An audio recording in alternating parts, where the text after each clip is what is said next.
بسم اللہ الرحمن الرحیم۔ حدیبیہ کے روز سارے لشکر صحابہ میں پانی ختم ہو گیا، حتیٰ کہ وضو اور پینے کے لیے بھی پانی کا قطرہ تک باقی نہ رہا۔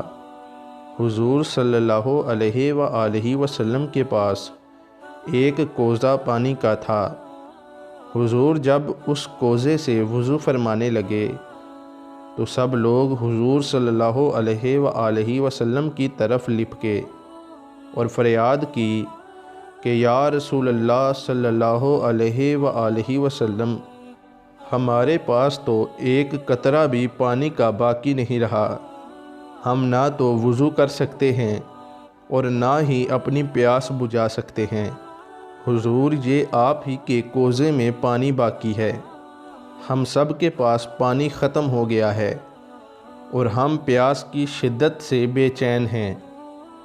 حضور صلی اللہ علیہ وآلہ وسلم نے یہ بات سن کر اپنا ہاتھ مبارک اس کوزے میں ڈال دیا۔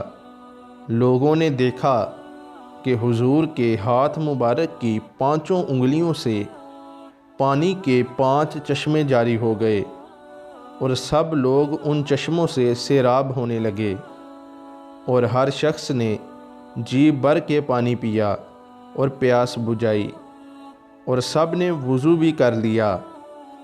حضرت جابر رضی اللہ تعالی عنہ سے پوچھا گیا کہ لشکر کی تعداد کتنی تھی؟